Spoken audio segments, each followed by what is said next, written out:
Hello and welcome back to Could It Be? An Oak Island podcast. We are your hosts, Deidre and Dustin White.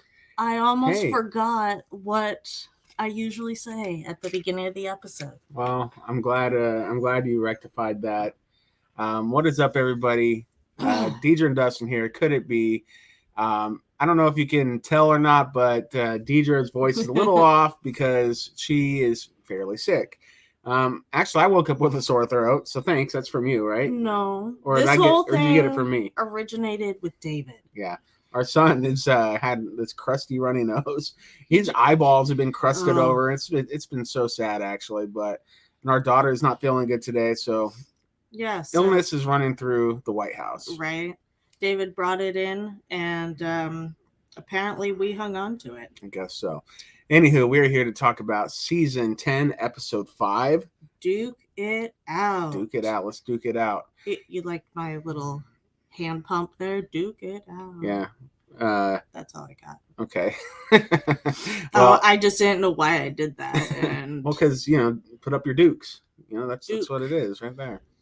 All right. Well, what's up, everybody? So glad people are rolling into the chat. Hello to all of our friends. I see a whole bunch of them here. Susan, Jackie, Jeff, who else? Dana, Janet, Jacqueline. Susan. So many of our friends have shown up. I hope you guys come back in a little bit because we are going to do Oak Island trivia, even though we're not feeling 100%. Okay, we can do it. We just need to get through it, and we're going to get through the recap of the show starting right now. What do you want to talk about? Which section of Oak Island? Let's start at the money pit. Pit of money. The pit of money. Because they're throwing money into it in hopes of pulling money out of it. Yes. All right. So at the very beginning of the episode, then, yes, we see that Rick arrives and has a little chat with Paul Cote from Dumas. Yes. And much progress had been made in the garden shaft up to that point. Paul told Rick that the frame they've set up will be level with the crane pad. So that was pretty cool. Yeah. And I saw remember, I think it was last week, I was saying, what's this orange line they have on the rocks? But they pull back and the top of the shaft thing is level with it. And I guess they're going to level it up to there with their pad. Right, anyways, that's all. I didn't know that. So that's really cool. All right, cool. So they are going to be reinforcing the shaft with 16 inches of concrete around it. There's going to be like a little pad there. Yep. Rick tells Paul that they're very excited to get the chance after more than 10 years to go underground in the money pit. And that's got everybody kind of excited. Well, yeah. And Paul seemed more excitable today. He's been there a few days. He's getting into the swing of it. Yeah, he got the, I hope the hard part done with getting it started. He was saying that they had some, what are they? 6x4s that were missing, and he got it all shored up. Looks good. Yeah. Well, they're he's probably been exposed to the camaraderie of the fellowship, and that loosens him up a little bit.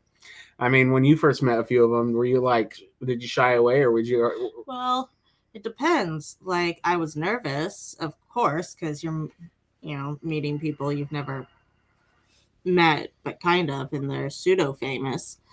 But they're all pseudo famous. I think they're pretty darn famous. But then they come in and they're like, "Hey!" And I was like, "Oh, cool! Y'all really bring up the energy. Nicely done." So that makes sense. You're always low energy, so that's good. Oh, come on! You're really low energy today. Me too. I'm something. I'm a little broken and a little I'm a lot broken and a little sick. A medium sick. You're both. Yeah. Yeah. Okay. So that was money pit. No, that was the garden shaft rundown. But we do have other things happening in the money pit. Yeah, specifically, Terry and Charles supervised the digging of borehole J15.25 by our dudes at Choice. There we go. That's what I was. Yeah. I was trying to think. What was the name of that drilling company? Choice. Yeah, Choice Sonic Drilling. They're trying to still chase what they can of another tunnel. Yeah. Well, Craig also joins the operating table, gets the lowdown. Terry says that the whole this hole in particular is getting interesting really quick, and they're at a depth of 98 feet at that point. Craig says that if they hit a tunnel and can confirm it's running toward the garden shaft, then they might then tunnel to it from the garden shaft. And there's a lot riding on this. Well, yeah. I mean, if they think they have found another tunnel or a branch off of it, it makes sense to follow what the projection is and see. You got to find that intersection, see what happens. Yep. Scott Barlow then joins the table, or the team at the table joins the table. Okay, and they get the choice sausage on the table, and a confirmation that they found wood and they were possibly in a tunnel. Terry says that's confirmation because the wood didn't grow there. Yeah, that kind of made me laugh. And they're at that 98 feet mark. Remember when they kept hitting a tunnel before around 90? Well, this is actually a little deeper. Yeah, by 8 feet. Yeah. But I'm just saying, it's roughly within that range, right? Well, because Craig goes in and he asks Mike Tedford from Choice for detailed info on the depth of this particular casing, and it said it was at 107 feet, and it felt open below that. So another cavity. 98 is what they were finishing up with, and then 107 is what they're looking at. So you're saying below 107.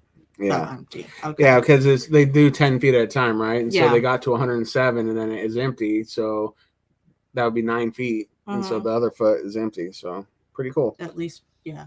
That's what it seems. All right. Craig asks if they should leave the casing in, like the plastic tube. You know? Oh, yeah. And, or is it metal? I don't remember. They're plastic, aren't they?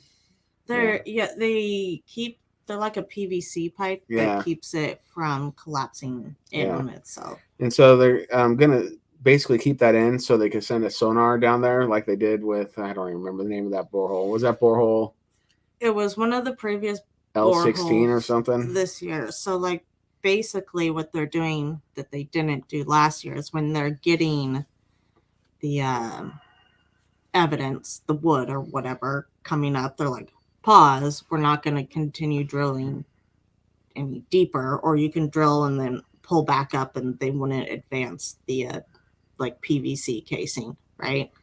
Because you have that and then anyways, and then put the sonar down there, versus if they continue to go, it's going to be a little hard. You put the sonar down in the middle of the PVC pipe, it's probably just going to give you some pipe back.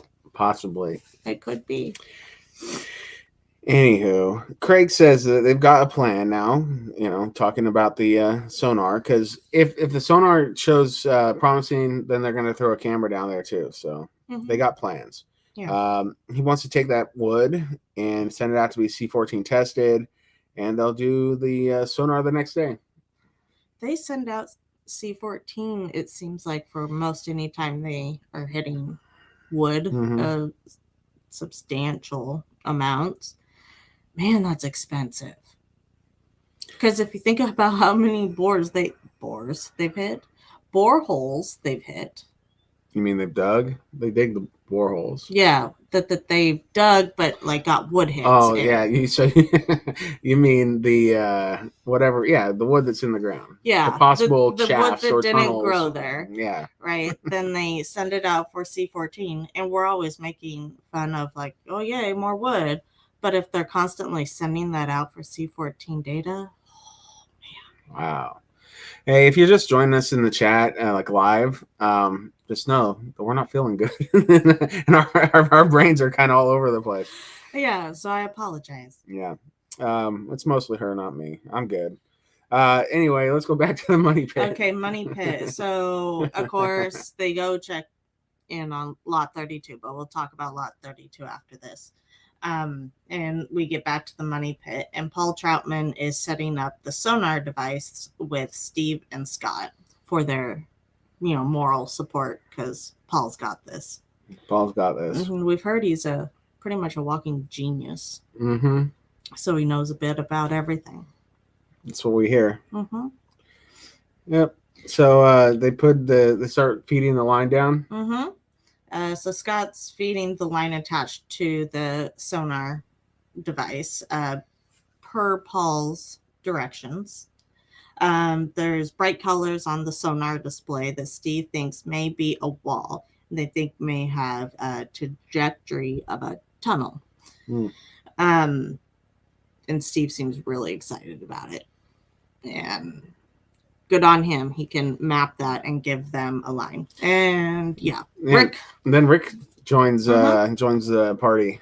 Well, yeah. And Paul shows Rick what they have found, and Rick asks how far away from where they took the prior sonar data was, and Steve reported it was about 15 feet, and they can project the tunnel to be running north-northwest toward the garden shaft, so kind of similar trajectory as everything else they found, so that's good. 15 feet away. I'm sorry. I, in my head, was thinking depth. I was like, well, that doesn't make any sense. It doesn't help at all.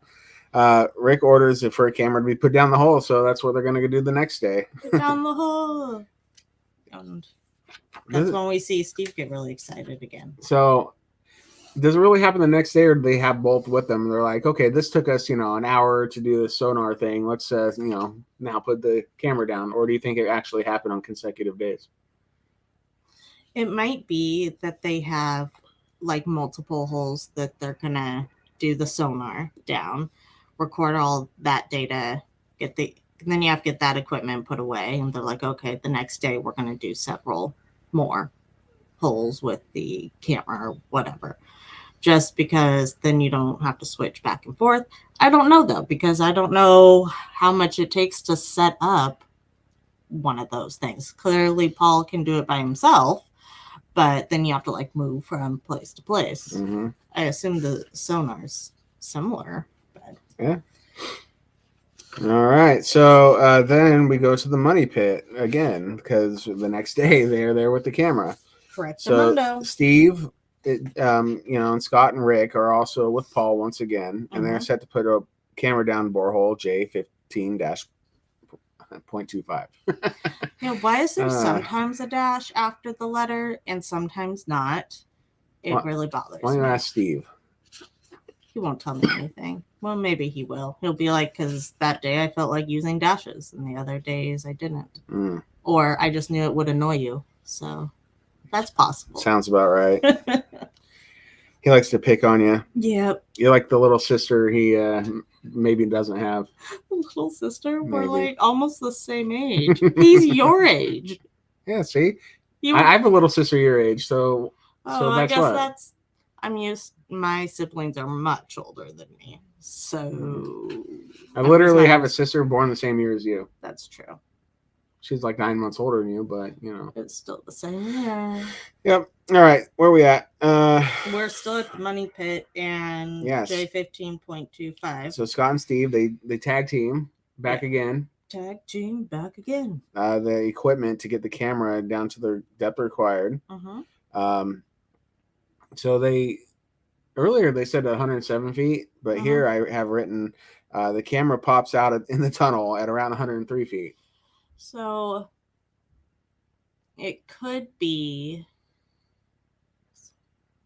I don't know, because if they maybe they pulled the casing back. Yeah, don't know.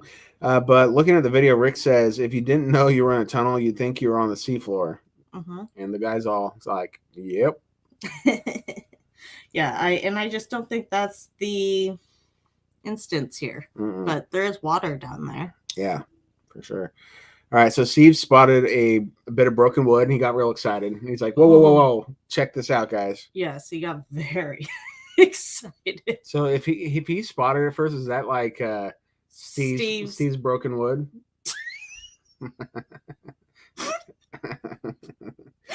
Is it whoever spots something first, they're the finder?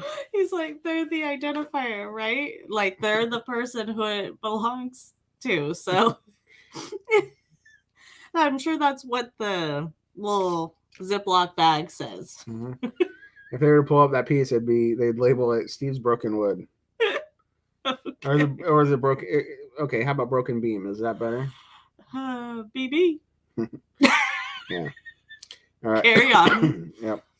All right, so he spotted that wood. Scott lowered the camera a little bit more. They marvel at the possibility of the broken beam and post that they had just spotted, and what could be an opening to a tunnel.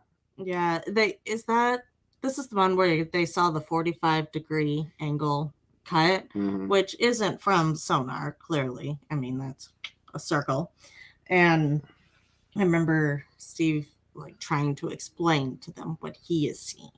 I'm like, they're looking at the same screen. Together we can identify this as a tunnel. They describe it more like in depth for the camera. That's true. You know, because they know they're on a TV show. Like, it's not a TV show that's like, oh, this is scripted and fake. It's like, oh, but we need to let the viewers know what's happening. Well, because we're not there every day, right? So, you know, they got to kind of tee it up and give us a narrative and the full picture. That's absolutely right. All right, so Rick says that this is a 10 as far as inspiration goes for the team, as they'll move forward to the garden shaft, and they can't relinquish the opportunities that this might present to them. When he sees these pictures, it inspires him to move forward. This is very important, and they should do everything they can to exploit it and glean as much info as they can from it. I agree, Rick. And it's funny because just reading this, you wouldn't have even had to say Rick says, because based off of the words used, I know it's Rick. It is Rick. So what else is said? He says, always move forward, sempre avanti. There you go. And all the guys give him a big smile or like, yeah. Yeah. I'm sure they hear it all day from Rick, right? Probably. Yeah, but that's kind of all that they did at the Money Pit, which was a lot. It was a lot. It was Money Pit heavy this episode, I would say. Well done, guys. That was fun. Hey, next time you talk to Scott Barlow, give him a shout out. Say, hey, good job on that Money Pit stuff. Because I will. It was entertaining to watch. I will. I'll tell him good job lowering that camera down. I'll send him a message today, and he'll be like, okay, weirdo. Then he'll probably think, I guess that's what I was doing on the show, because like none of them watched the show. Which is hilarious to me. Well, I get it. They live the show. Yeah, exactly. All right, lot 32. Do you want to go 32. There? I want to talk about the Jack and Gary attack. Gary and Jack attack. How about that? Emma and Helen. And so, anyways, Marty is with the archaeology team. Laird, Emma, and Helen on lot 32. They're doing the whole big grid test pit thing, right? Yeah. And we know that was that lot 30? No. Lot 30 was the one. Oh, they went back to 32 because of what they had found so many things. Yeah. Lot 32 is the kind of oddly shaped one right by the swamp and by the water. And they're thinking that there was a pier or an encampment or something there. They're pulling all these artifacts out, which is interesting because remember when they, of course you remember, dug up Smith's Cove and they found like nothing. As far as artifacts go, not like metal artifacts. Of course they found like a lot of wood structures and stuff that were confirmed before. Yeah, not many. Very little. And which kind of perplexed Laird and Gary. Yeah. And now they're going to a place where there is potentially another wharf and they have found stuff year after year. It's kind of an interesting comparison because Smith's Cove was like right in your face and lot 32 not so much, but it could end up being an even bigger deal. Yeah, like Smith's Cove is like eastward facing, you know, so it's like literally pointing more toward the ocean. It would make sense if anyone's going to unload things, it could just be right there, you know, and they would be dropping all sorts of stuff in the water because people are clumsy. Yeah, but also right there is like you're exposed to the ocean, so maybe it would be good for just particular things versus coming around on lot 32 maybe being more hidden from other ships that are coming in or whatever. I don't know. I'm not a sea captain or a pirate or Tony Sampson. Not any of those. No. And my crystal ball's broken, so I can't look back in time. Okay. Anywho. Is that what crystal balls are for? They're for all kinds of things. All right. All right. So, the archaeology team was there doing their thing. And, yes. And I just thought to myself watching that, and I'm like, oh my gosh, what did they find some more pottery? And this whole area is like taped off for like a year. It is concerning, but I mean, Laird does hold permits for these different areas with very specific guidelines, but it has allowed them to continue work again. I know, but like the last episode, Helen was like in a test pit with Rick, and they were digging. I think this was on lot 30, but he was like, "What's better to find, glass or pottery?" And she's like, "Pottery." And I'm thinking to myself, "Oh, she just wants to get out of doing this. She wants to go back into the lab and do work there." No, she's saying it's gonna give them better data, but they haven't pulled any pottery out of 32. Thank goodness. It's been all metal stuff. So it's like Gary's playground. And speaking of, Gary and Jack are also there. And they're not in this little area that Laird and company are working. Marty asks if there's been any illumination on what went on in this area. And Laird tells him that there's unrecorded activity. Also a good thing, which is one of the positive things, which could point to more unrecorded earlier activity somewhere else on the lot. So it was a hot spot. And as they get down deeper, I mean, because, we already pulled off the backfill and they're already in there. The deeper we get, the more likely it's going to be older stuff. Oh, yeah, for sure. So got to dig down to the year they're looking for. Yeah, Gary says there's a lot more to lot 32 than they know, considering what they found. All dates to the mid 1700s. Yeah. So that's the time period that they're really focused on right now in the story too, basically. Laird says they've got to know why that they were there, and there's a lot left to learn. I concur. Spoken like a true archaeologist. Spoken like a true archaeologist. Marty jokes about every time they dig, they find something. Yeah, that's good. It's better than finding nothing. You know what, Marty? That's no joke, though, because it's legit. That's true. I mean, Fellowship of the Dig? Dig, find stuff? Dig. Like, I mean, that's kind of the goal. Yep. Okay, more about Lot 32. Yeah.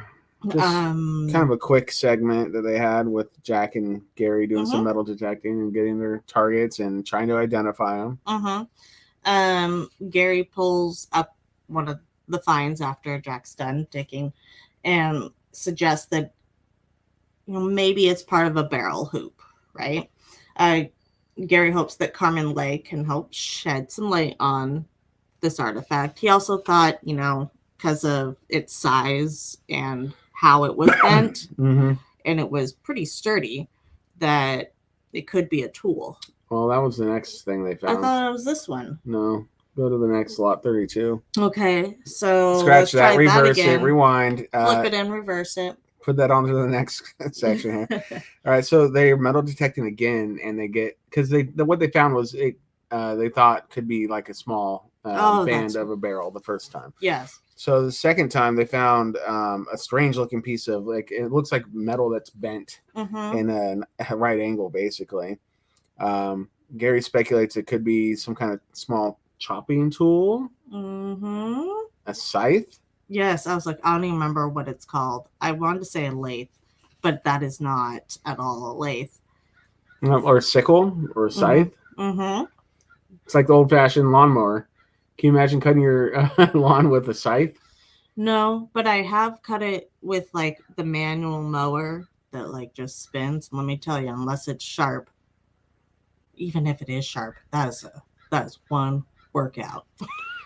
Imagine it all being Deidre horsepower with swipes of a scythe. Man, I'd be so buff. Those guys are buff. I mean, go like Amish country. I bet all those people are buff. That's the stuff they still use to this day. Well, but those, in theory, that could be used for cutting cabbages off the ground, right? So cabbage, when you grow it and it grows in these heads, it's super easy. And it is something I was thinking about the other day with cabbage farming, is you could probably grow cabbage in very difficult rocky soil, because things like the roots, these lettuce type of vegetables have really shallow roots. So in theory, you could just like throw them out in land that would typically be unusable. What, seeds? Yeah. Okay. Yeah. No random cabbages. Just My throw bad. cabbage seeds. on the floor and then say fingers crossed. And then you could just like pop them up with your little scythe or whatever. That's all. All right. Well, Clawworthy went into a small explanation of scythes, and he didn't say anything about cabbage. Oh man. Are you all right? Yeah, I'm good. Maybe I need some sauerkraut. Does it hurt to laugh? Everything hurts. Okay. I'm broken. I know. Gary says that this is the kind of thing that would be carried on a boat. And anytime you see a square in a tool like what you're looking at, that means it's pre-1800s as far as a date goes. So pre-1800s is good. Could be significant. Mm-hmm. I mean, if you would have showed this to Marty in season 1, he'd been like, "Oh my gosh, someone was here before." His one thing was making sure that there was some kind of thing there before 1795. And you know what? It's messed up that he keeps changing, like what'll make him believe or whatever. He's like, it's got to go back further, or well, if we could have this. I'm like, Marty, can I quote you for a second? He thinks there's an offset chamber. Okay. He's all about the offset. He's all in. All right. So Oak Island Research Center. Yes, which is when Carmen Legg joins. Right? Good old Carmen Legg. Yep. Thank you, Carmen, for coming to give your expert advice. Yeah, Carmen is welcomed into the Research Center by Craig, Rick, and Jack to give opinions on the metal artifacts found on Lot 32 by Gary and Jack. So, booyah, booyah. Oh, gosh. And Carmen says what they thought might be a scythe actually is a strap for probably a very large barrel for cargo. Like that's very what you're large. Talking about. Yeah. Like literally 200 gallons. I mean, that's got to be flipping huge. Well, and think about, okay, if it's that big, then the strap around it is going to be much more hardy than what you would see on a smaller barrel that's carrying spices or whatever.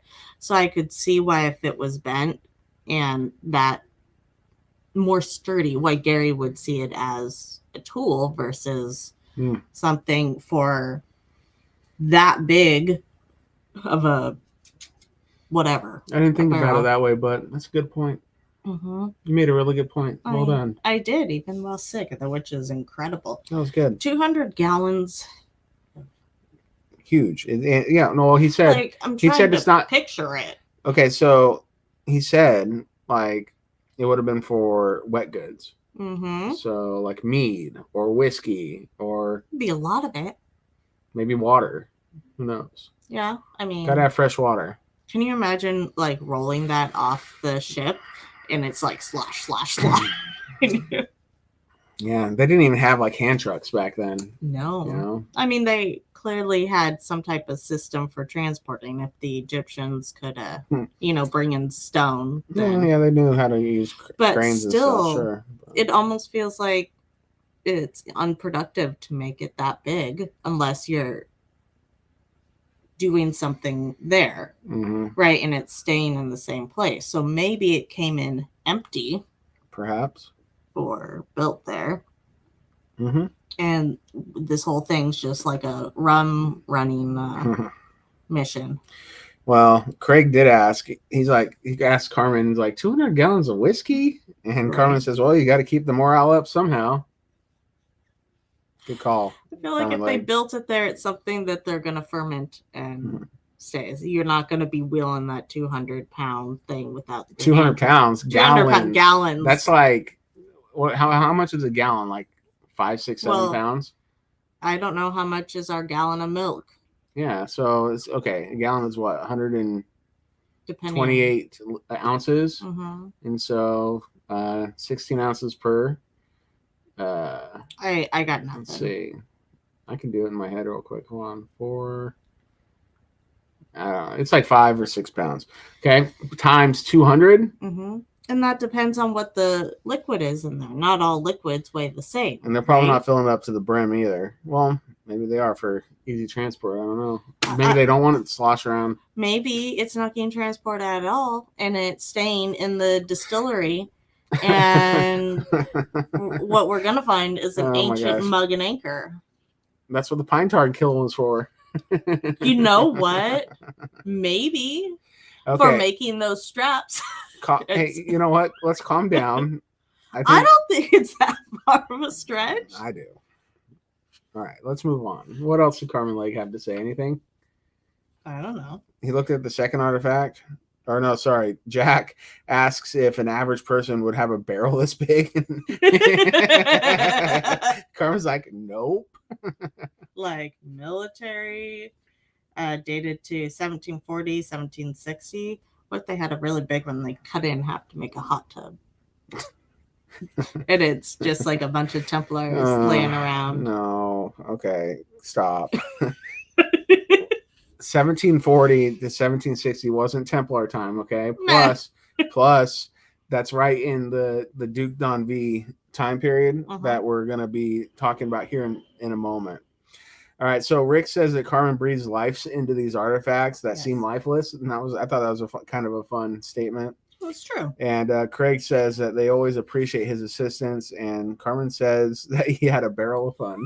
I like Carmen. Carmen Leg. He gets those little jokes in there, and the way he says them, like, is serious. So it takes you a second to compute really what's happening. But good job, Carmen Leg. And he does have really great insight because he's able to say from his experience, right? Yeah. And put it into more context, if you will, versus just sending it out for whatever type of testing for the metal.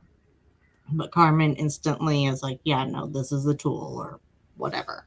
So I appreciate the context that he gives. Yeah, fun. All right, War Room. It's time for our friend to show up in the War Room digitally. That was it's pretty exciting. So he zoomed on in, if you will. He did. So in the War Room, we had Rick, Marty, Craig, Paul, Doug, Scott, and Billy. Yes. They welcomed via video conference Corey and Maul, our friend. Deidre's like close personal friend that has dinner with her and stuff sometimes. Yeah. Or at least once. And Charlotte Wheatley. Yep. And I think that's Corey and Maul's friend. Because they're researchers together. Yeah. And Rick introduced them as the research team from France. And I was like, wait, what? Well, we had the research team from England last, a couple weeks ago. I know. They have research teams all over the place. And I was just confused because Corian doesn't live in France. He's from the Netherlands. Yeah, but it's all right there. They're all next to each other. That's still a bit of a drive to go search the archives. I guess. But I guess if Charlotte's there and she's like, and they were I don't know where she's from, but like, I don't know. It's like asking, okay, what if they were like, hey, Deidre, you're the Pacific Northwest researcher. We need some documents from Idaho. You going to drive to Idaho and find it for Rick and Marty? Of course I can. Well, then they're going to do it too, okay? Like the Europe is like a bunch of, it's like the United States, like just they're countries, but they're like, they're not huge like most of the states here. But it's a different country, not just like another state. Like, because that means, what you have to do to go to a different country, you're going to have to do, even if your countries are closer together. Like Canada's our neighbor. But it's but these are all part of the European Union too, and I think they treat that more as a whole. I don't know. I've never been there, but I think you can go between them like way easy, like states. Oh, I don't know. Maybe we should ask someone from there. I think you can, or it's close. All right, Pertinier. All right, so they're there. They're there to give a presentation about concerning Duke d'Anville and what he may or may not have done concerning a small island in the North Atlantic.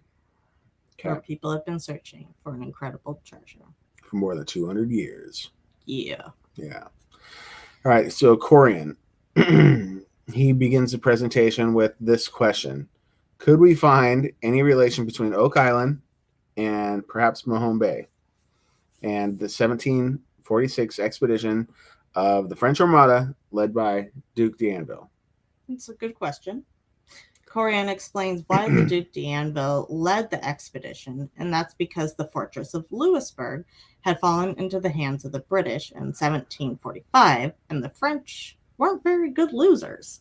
So they made plans to take it back.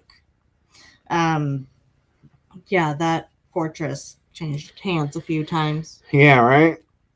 So there was a flashback at that point to the famous flashback of Doug reading the ship's log with possible treasure, buried a deep pit to hide the treasure on the seashore, that kind of deal. And the list of goods that were on there. Yeah, pretty awesome stuff. I guess Corian didn't find that ship log, though. What do you mean? If he would have found it, like all the pages. Yeah. Because then Doug only have a few pages and it just stopped. Maybe that's all we saw. I'm not sure. We need to go back and watch that episode. Season 5. Yeah. Find it. Well, yeah. Anywho, let's see. So, Corian, wait. Sorry, if you're just joining us again, we're sick, so our minds are not all here. Just to be real. Not that they ever. Really but we are playing Oak Island trivia here in a little bit too. So yeah. Right. I just had it. So Corian explains that the King Louis the 15th, the 8th. That's a V. Sorry, I put Roman numerals in the notes, and they seem to. I swear I can read Roman numerals, but that did not go well. Okay. Sent two ships. Next time I'm gonna write out the 15th. No, I'm not gonna be sick. Okay. How do you say that? Leora. Yes. Leora. And Lee Castor to depart in March 1746 to a certain destination. It literally said that. Right? No, yeah. That doesn't appear anywhere else in the document. So he's being a little cryptic in his logs. Yeah. Well, yeah. And the destination requires an increase in the standard size crew, too. So it's not just... I don't know what the standard size crew is. I guess I should look that up. But I guess the flagship, the Leora, increased up to 250 men, and Leicester had 180. So that's a sizable force. And I know we're not talking about it yet, but if that many people ended up on Oak Island and started just digging, they can accomplish a lot. Whatever work, especially if they're like a military type force. And we've talked about this previous seasons. Like, it would have taken a lot of people to do the amount of work that's been found. Well, this is over 400, so that's like a sizable. That's quite a few. That's a lot of people. It's bigger than the size of the crew they have. Everybody included, filming and everything there on the island now. These would have all been workers. Well, and like, I don't know anything about French Armada, French doing anything, or how they treated the natives, but they could have taken the natives too and said, "Hey, get digging with us." They could have done a lot of things. Yeah, I mean, or they could have just been peaceful with them. Say, "Hey, don't look at us. We're digging holes here. Right, go away." So both of the ships arrived on the Acadian coast on June 4th, 1746, near Mahone Bay. It doesn't say that in the documentation. I think he added the near the Mahone Bay part because that's what they want it to be. Well, the Acadian coast, right, that comes down into Maine and a bit further south and all up there now is what we think of it as. So that's still a big area. Yep. It could have been anywhere. It didn't have to be Mahone Bay is what I'm saying. Yeah. But maybe he has reason to believe it was Mahone Bay.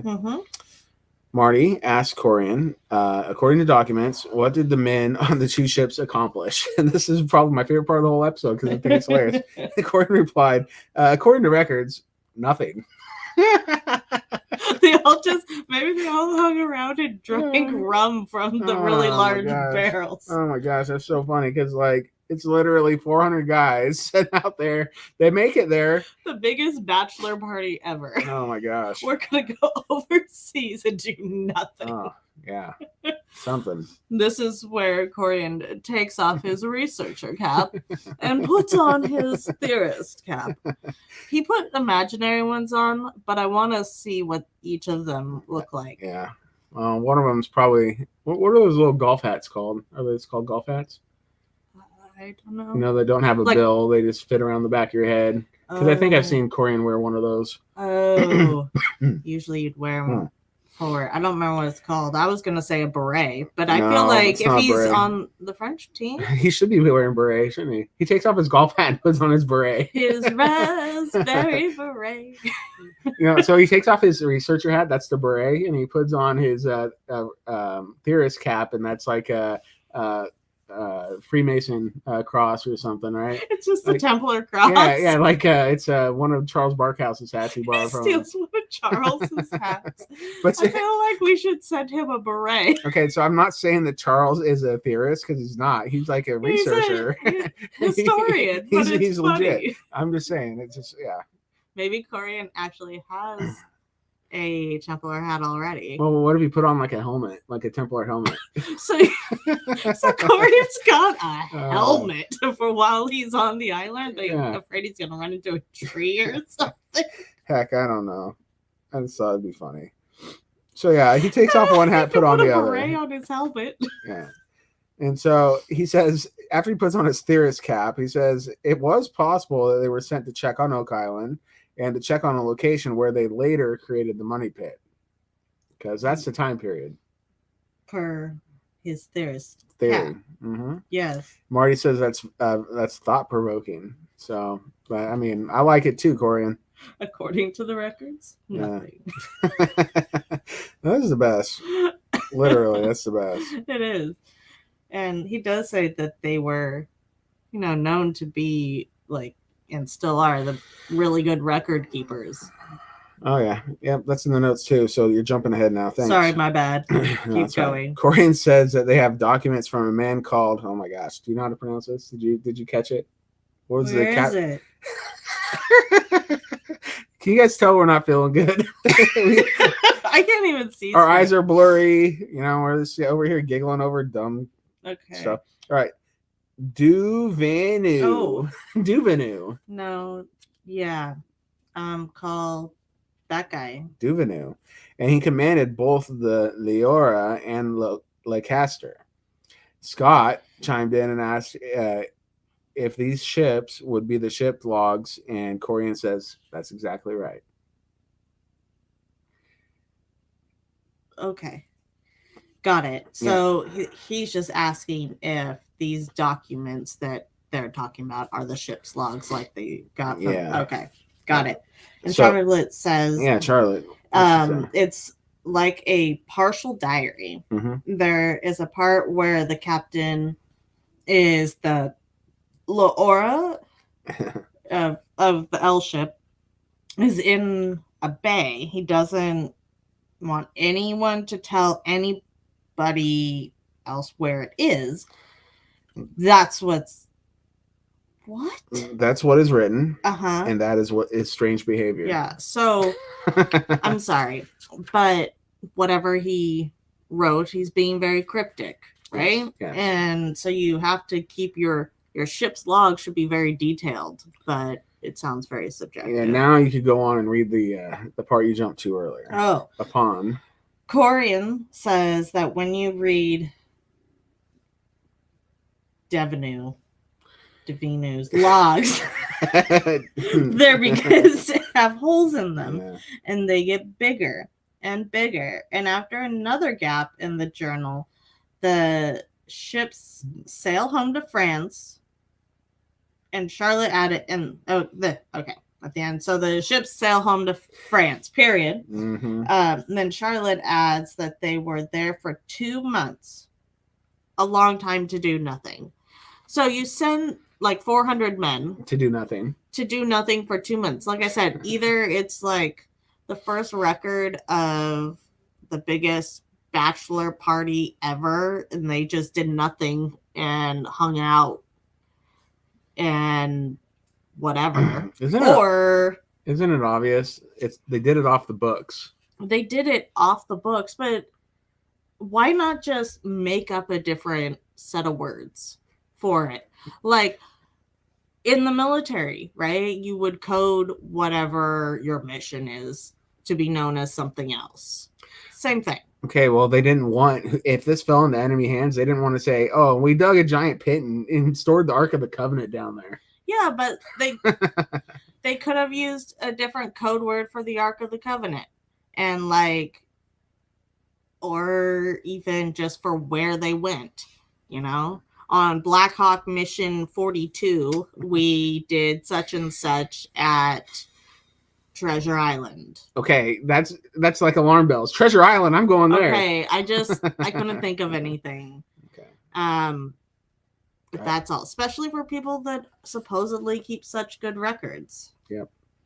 All right, what's next? I don't know. Upon return to France, the captains turned in their journals, because that's what you do, because the French were and still are meticulous record keepers. There you go. There we go. And the commander, Yep, that one, noted in a letter supplied with his journal that says, I will not speak to anyone about this place. That was in quotes. And so is this. But I am obliged to ... send my journal of navigation.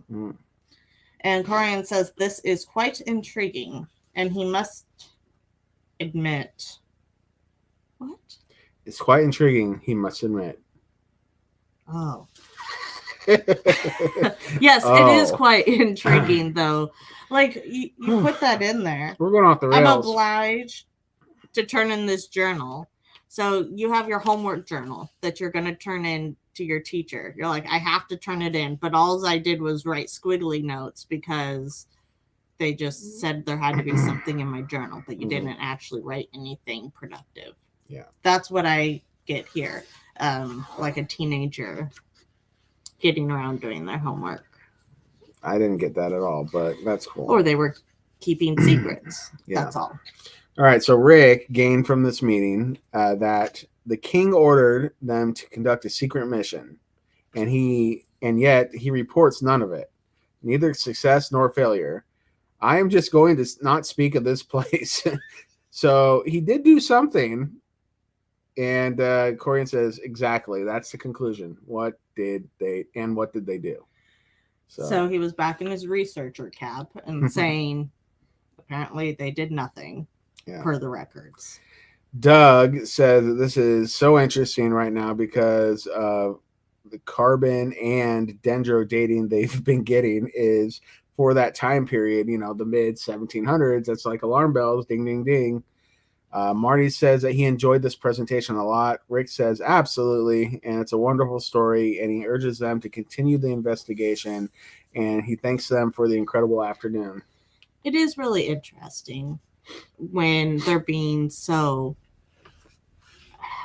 cryptic is not the word I'm looking for. Who's being cryptic? The people that wrote the logs. They're like, I'll never speak of this place. The captain, the commander that you can't pronounce his name. But I don't know. I find it very interesting, but I don't know how much further in research you could go and be able to find these answers, because they're not going to speak of this place. But what's the saying? Two can keep a secret if the other is dead. Wow. It's true, right?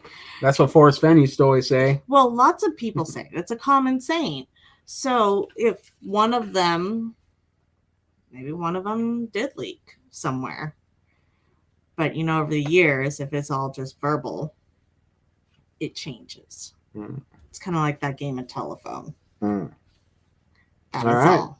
So that was the end of the episode. Yes, and it was a fun one. I was really happy to see Corian Mull, and it was nice to meet Charlotte, his partner, Charlotte Wheatley. Yeah, Wheatley. She was very well spoken. I liked the information the parts that she was able to deliver. So I hope we get to see more from her. Definitely. Yeah. Cool. All right. So next time on the Curse of Oak Island, a big crane comes across the causeway, and Rick can be heard saying, "It's an exciting day because they're going to dig the garden shaft." Yeah. If you saw the image of like that I put on Facebook earlier from him, like Rick's face being all crazy, that was when he was excited right there from the preview for next week. So you'll get to see that face next week on the Curse of Oak Island. Right. I thought it was like a cartoon animation or something where you were like messing with the face because he looks so excited. It's literally just Rick's face. That's just Rick's face. I get it. Terry says that they've got a tunnel that points directly to the garden shaft. It looked a little off, to be fair. Okay. Anyway, never mind. I will not go into it. Gary and Jack find a metal object while metal detecting, and Jack says, "Wow, what the heck is that?" Yeah, and the picture they show, it's like it's kind of green in color, so it could have been copper, bronze. Yeah, like Statue of Liberty. Yeah. But they also talk about maybe it was a religious artifact. Well, that's towards the end. Oh my gosh. While discussing an artifact someone named Ed.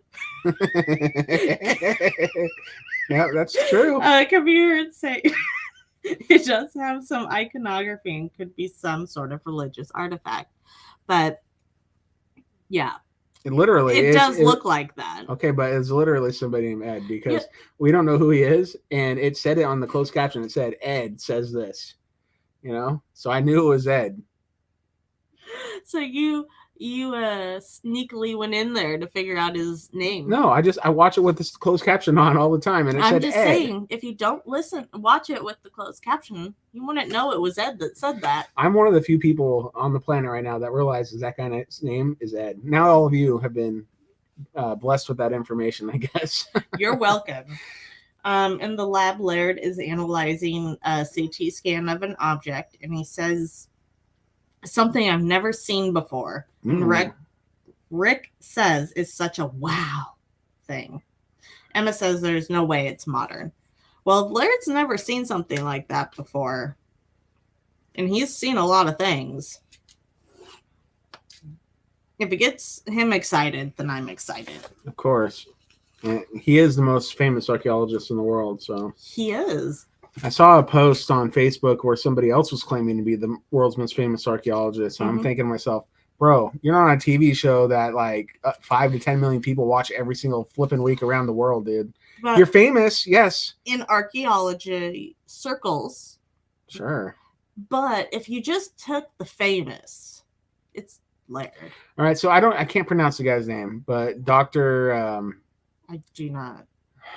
He's the Egyptian. The Egyptiologist or Egyptologist and archaeologist. He is famous. I've seen him on things since I was a child, basically. Yeah, he's a big deal.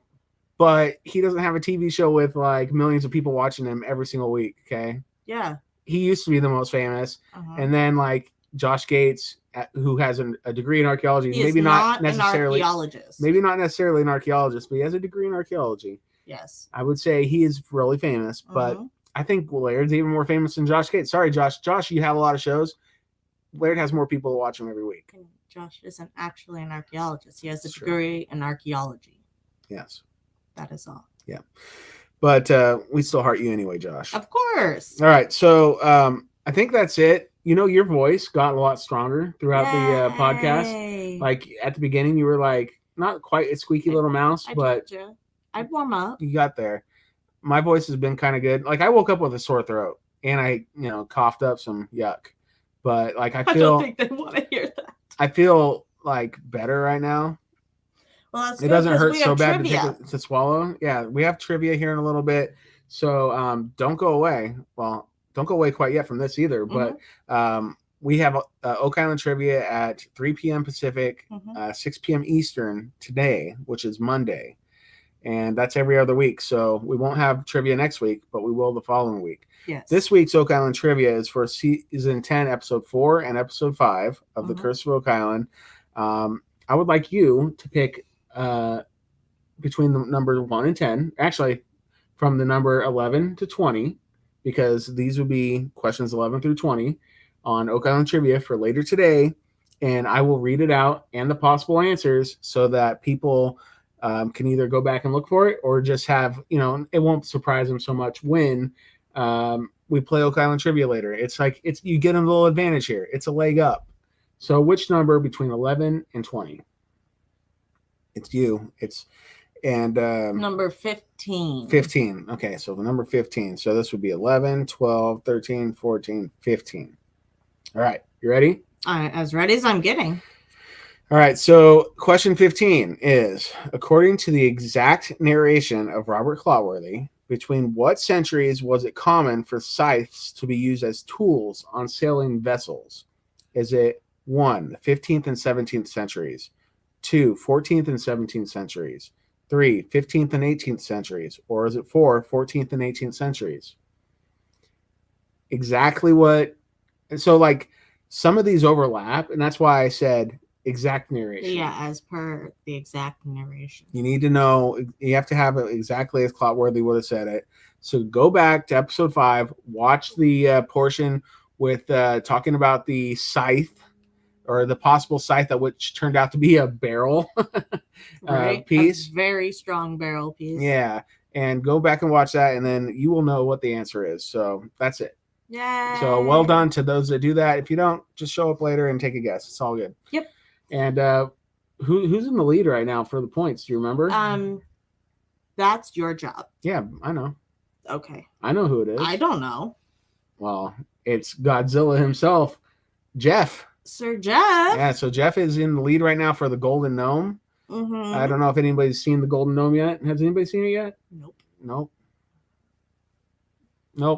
Nobody's seen it yet. So, but the Golden Gnome, the Silver Gnome, and the Bronze Gnome are still up for grabs. If Jeff misses out on a week, guess what? You can overtake him. So come and join us for Oak Island Trivia on Facebook.com/Oak Island Podcast. Mm-hmm. And we'll do that at 3:00 today. Well, and we're not saying how many points apart.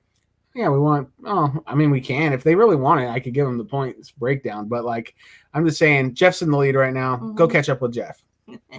That's it. Yes, and it's early in the season. Yeah, there's still probably another at least 10 Oak Island Trivias coming every other week. So true. All right, or True maybe not 9 or 10. All right, is there anything else we need to do? I don't think so. We want to thank everybody for being here. Thank you so much to Susan for giving out all of our links on the chat here. So email oakislandpodcast@gmail.com, facebook.com/Oak Island Podcast, youtube.com/Oak Island Podcast, Instagram @Oak Island Podcast, just like Twitter. Yep. Wow. Or that's Twitter's Oak Island Pod, and YouTube is Oak Island Podcast. Yeah, and if you want to support us, you can go find us on patreon.com/Oak Island Podcast. Yeah. And I think that's it. Yes. So until next time. Well, I guess could it be? And let's not be sick next time. Okay, I'll try my best. All right. Bye. Bye.